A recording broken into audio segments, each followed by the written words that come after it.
Hello, and welcome to another episode of the Seasonal Tokens Podcast, where Polar interviews people so you can do more investing and less gambling. With over 100 exchanges, if the data on CoinMarketCap is correct, of course, what are the main differences between CoinPass and the most other exchanges? Yeah, really good question.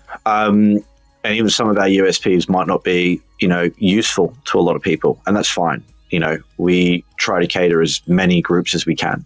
But the users we tend to, make the happiest are the people that are focusing not just on their entry and getting the latest token and getting whatever, but focusing on their overall strategy and their exit as well.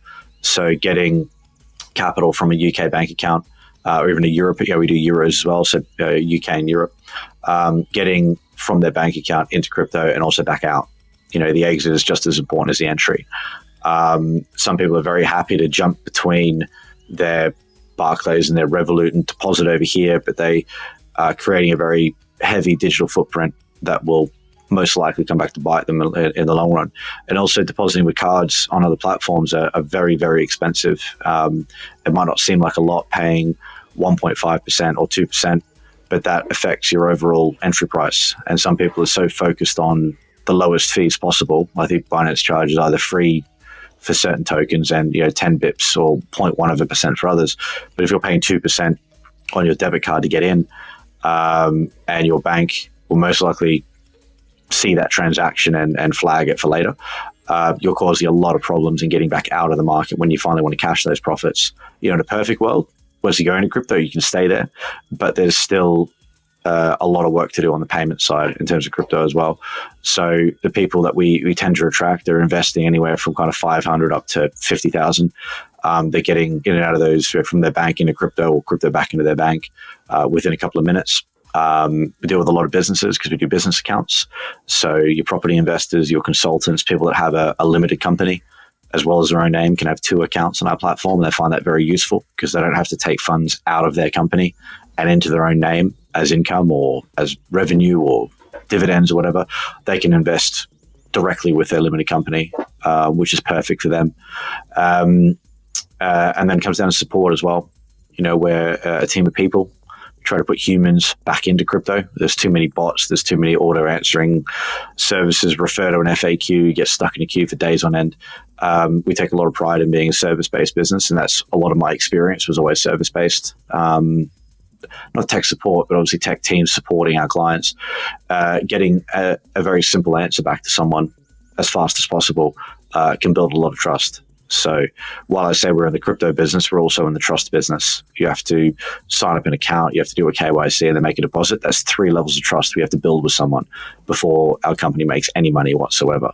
So on that trust part is definitely knowing that there's someone here to support them, someone here to answer their question, and obviously that we have their best interest in mind. We don't report any data to the HMRC. We don't report data back to, other agencies unless it's maybe the Met Police on a specific, crime case or something like that.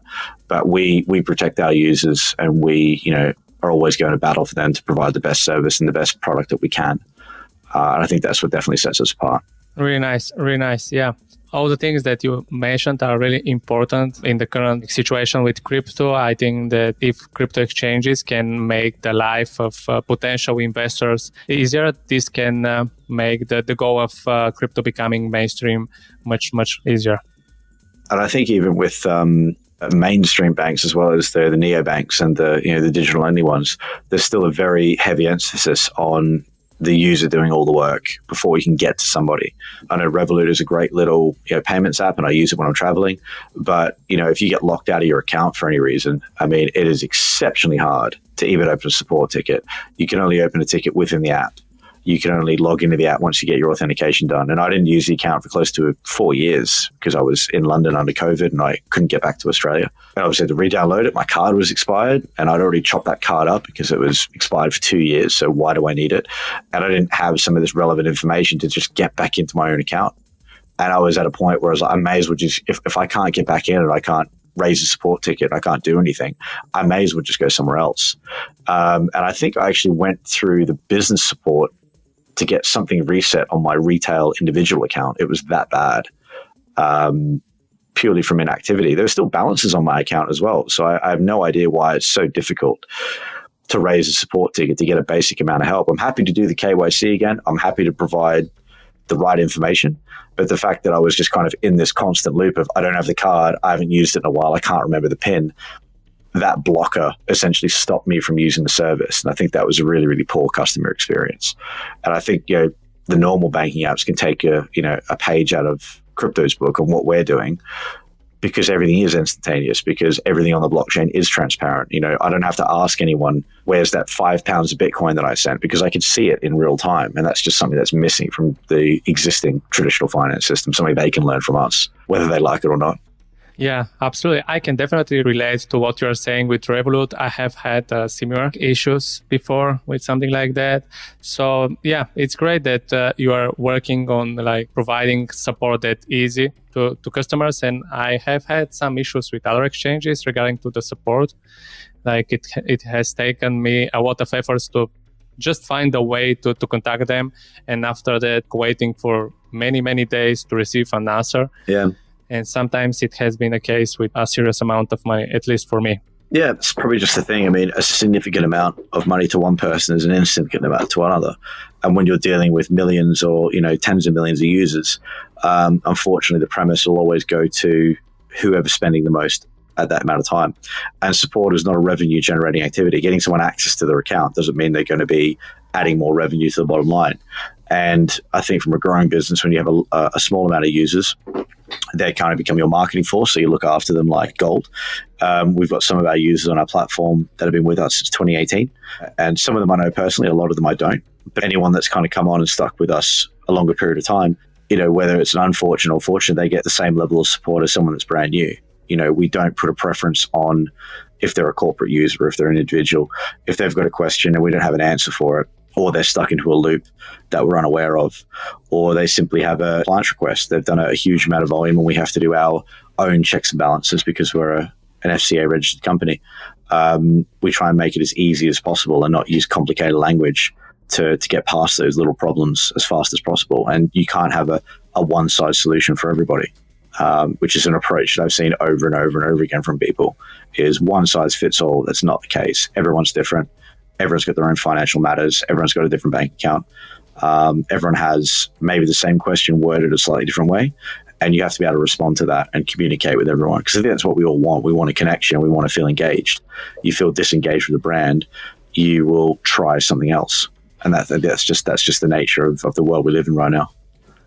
Yeah, and I think that you're absolutely right that no matter how much money you have to be treated equally with everyone else. And that's what crypto is about as well. Crypto is about financial inclusion. And that's something that I promote through our company culture. People are looking at crypto to invest because they've been ripped off somewhere else. They want something from themselves. They want to be self-sovereign. They want to do DeFi. There are so many reasons for everyone to get involved in crypto, and everyone's reasons are different. But what they're trying to achieve aligns with our company goals. So we treat them all exactly the same. Everyone's the same, whether £100 or 100K. They all deserve the same level of service because of what crypto stands for. Financial inclusion and financial freedom for everybody, treated as equals. Yeah, even if they just want to become rich, right? Like I said, there's nothing wrong with that. If that's what you want to do, that's what you want to achieve, go for it. Absolutely. Yeah. And crypto gives you this opportunity, I'm sure about it.